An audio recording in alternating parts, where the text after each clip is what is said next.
Assalamualaikum warahmatullahi wabarakatuh.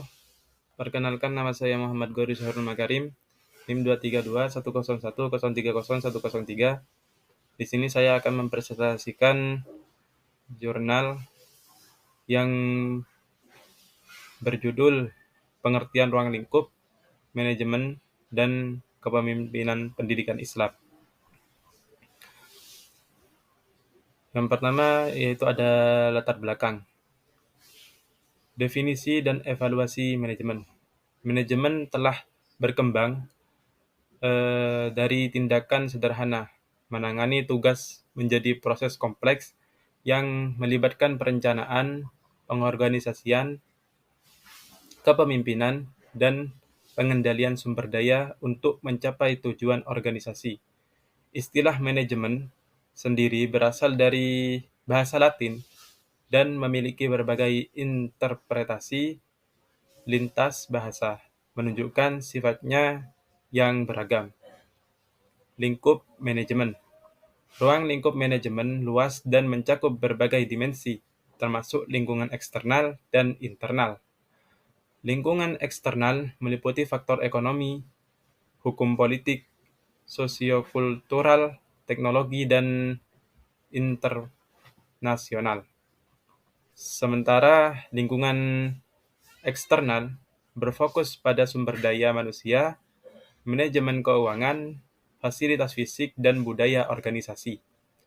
Kompleks ini menyoroti tantangan yang dihadapi oleh manajer dalam menavigasi faktor-faktor yang beragam ini. Pentingnya manajemen efektivitas untuk keberhasilan organisasi manapun, termasuk lembaga pendidikan.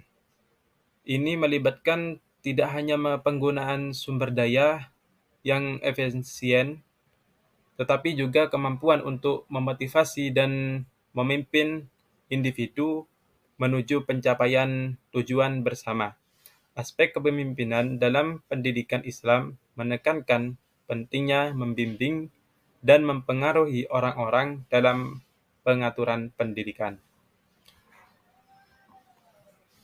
Tantangan dalam manajemen pendidikan dalam konteks pendidikan Islam.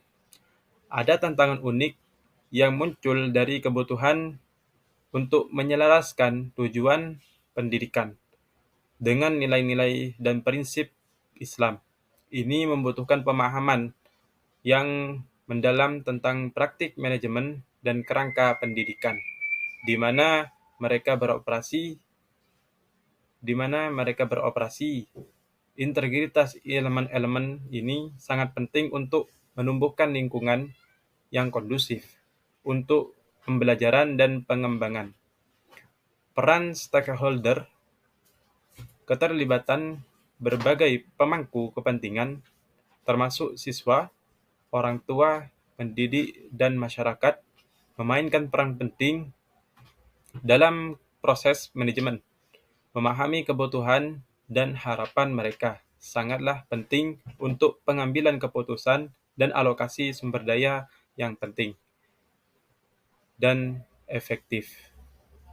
Singkatnya, latar belakang masalah dalam manajemen, terutama dalam pendidikan Islam, dicirikan oleh evaluasi konsep manajemen, ruang lingkup kegiatan manajemen yang luas, pentingnya kepemimpinan yang efektif, tantangan unik yang dihadapi dalam pengaturan pendidikan, dan peran penting pemangku kepentingan. Elemen-elemen ini secara kolektif membentuk lanskap manajemen dan menyoroti perlunya pendekatan komprehensif untuk mengatasi kompleksitas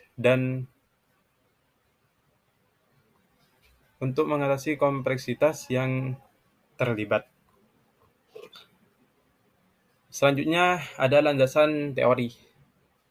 Dasar-dasar teoristis manajemen dalam pendidikan Islam, khususnya dalam konteks pendidikan Islam, dapat dipahami melalui beberapa prinsip dan kerangka kerja untuk manajemen sebagai sistem manajemen. Dipandang sebagai sistem yang mengintegritaskan berbagai subsistem yang bekerja sama menuju tujuan pendidikan bersama. Perspektif ini menekankan keterlibatan komponen yang berbeda dalam kerangka pendidikan, menyoroti perlunya kolaborasi yang efektif di antaranya para pemangku kepentingan untuk mencapai hasil yang diinginkan. Prinsip kepemimpinan Islam. Kepemimpinan dalam pendidikan Islam berakar kuat pada ajaran Al-Quran dan hadis. Yayasan ini memberikan kerangka moral dan etika bagi para pemimpin, menekankan nilai-nilai seperti integritas, tanggung jawab, dan kesadaran sosial. Prinsip-prinsip ini membimbing para pemimpin dan dalam upaya mereka untuk mempengaruhi dan memotivasi individu dalam lembaga pendidikan. Fungsi produksi pendidikan. Konsep fungsi produksi pendidikan penting dalam memahami berbagai input sumber daya diubah menjadi output atau hasil pendidikan. Namun, penerapan pendekatan ini telah menghadapi kritik karena terlalu berfokus pada masukan sambil mengabaikan proses yang terlibat dalam pendidikan. Ini menyoroti perlunya pendekatan seimbang yang mempertimbangkan input dan proses pendidikan untuk meningkatkan kualitas secara keseluruhan. Pendekatan manajemen holistik. Manajemen yang efektif dalam pendidikan membutuhkan pendekatan holistik yang mencakup perencanaan, pengorganisasian, kepemimpinan, dan pengendalian. Ini tidak hanya melibatkan pengelolaan sumber daya, tetapi juga membina lingkungan yang mendorong kolaborasi dan inovasi di antara pendidik dan siswa. Integrasi berbagai fungsi manajemen sangat penting untuk mencapai tujuan pendidikan. Keterlibatan pemangku kepentingan. Keterlibatan berbagai pemangku kepentingan termasuk pendidik, siswa, orang tua, dan masyarakat sangat penting dalam proses manajemen. Melibatkan para pemangku kepentingan ini memastikan bahwa kebutuhan dan harapan mereka dipertimbangkan, yang mengarahkan pada pengambilan keputusan dan alokasi sumber daya yang lebih efektif. Singkatnya, landasan teoristis manajemen dalam pendidikan Islam dicirikan oleh pendekatan sistem, kepatuhan terhadap prinsip-prinsip kepemimpinan Islam, pentingnya berfungsi produksi pendidikan, perspektif manajemen holistik, dan keterlibatan pemangku kepentingan aktif. Elemen-elemen ini secara kolektif berkontribusi pada pemahaman komprehensif tentang bagaimana manajemen dapat diterapkan secara efektif dalam konteks pendidikan Islam. Selanjutnya ada metode dan instrumen. Berbagai metode dan instrumen digunakan untuk mengumpulkan dan menganalisis data secara efektif. Berikut adalah metode dan instrumen utama yang disorot. Metode menulis. Instrumen pengumpulan data. Penelitian ini menggunakan metode pengumpulan data primer dan sekunder. Data primer melibatkan survei, wawancara, atau pengamatan yang dilakukan dengan pemangku kepentingan di sektor pendidikan. Data sekunder dikumpulkan dari buku dan jurnal terkemuka. Yang selanjutnya yaitu subjek.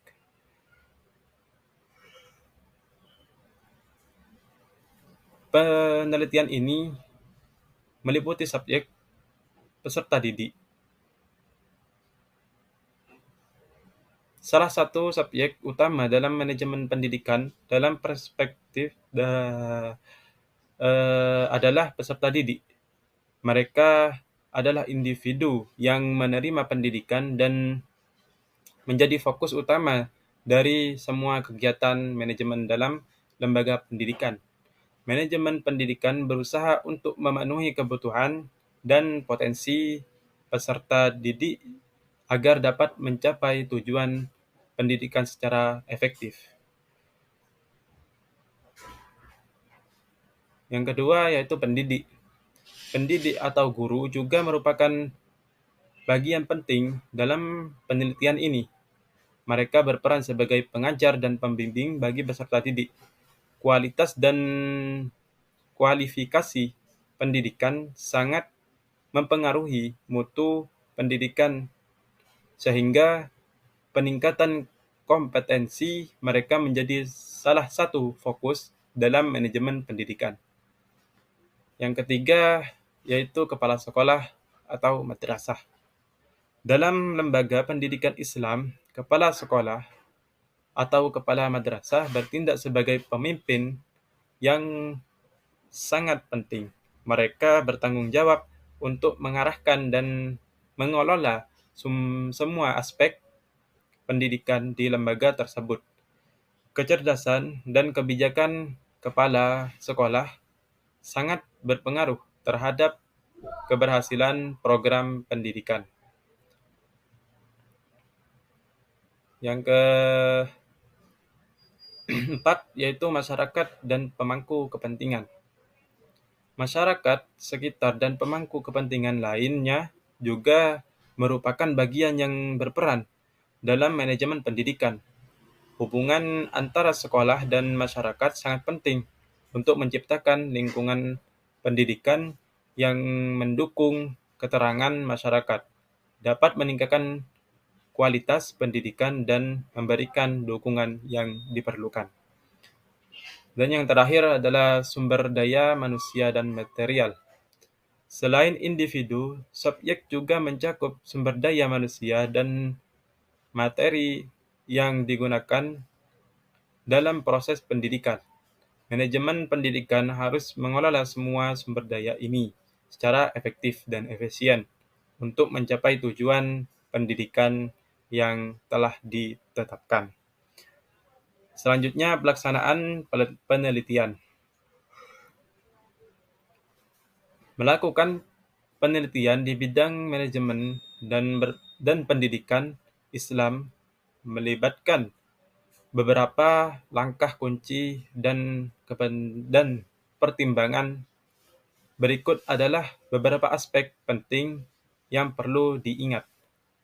Yang pertama adalah mendefinisikan masalah penelitian. Langkah pertama dalam melakukan penelitian adalah dengan jelas mendefinisikan masalah atau pertanyaan yang ingin Anda tangani. Ini bisa berhubungan dengan pemahaman praktik manajemen di lembaga pendidikan atau mengeksplorasi gaya kepentingan dalam pendidikan Islam. Masalah yang terdefinisi dengan baik menetapkan dasar untuk seluruh proses penelitian. Yang kedua adalah ulasan literatur. Tinjauan menyeluruh terhadap literatur yang ada sangat penting. Ini melibatkan pemeriksaan studi sebelumnya, teori dan kerangka kerja yang terkait dengan manajemen dan pendidikan Islam. Memahami apa yang telah diteliti membantu mengidentifikasi kesenjangan dalam pengetahuan dan menginformasikan arah studi Anda. Makalah ini membahas berbagai definisi dan ruang lingkup manajemen yang dapat berfungsi sebagai dasar untuk mengeksplor lebih lanjut. Yang ketiga yaitu metodologi penelitian. Memilih metodologi penelitian yang tepat sangat penting. Ini biasanya melibatkan metode kualitatif, seperti wawancara dan pengamatan, atau metode kuantitatif, seperti survei dan analisis statistik. Pilihan metodologi harus selaras dengan tujuan penelitian dan sifat data yang dikumpulkan. Yang keempat, yaitu pengumpulan data. Pengumpulan data merupakan fase penting dalam penelitian. Ini dapat mencakup data primer dikumpulkan secara langsung melalui survei atau wawancara, dan data sekunder dapat yang ada dari buku, jurnal, dan laporan. Makalah ini menyebutkan penggunaan sumber data primer dan sekunder yang merupakan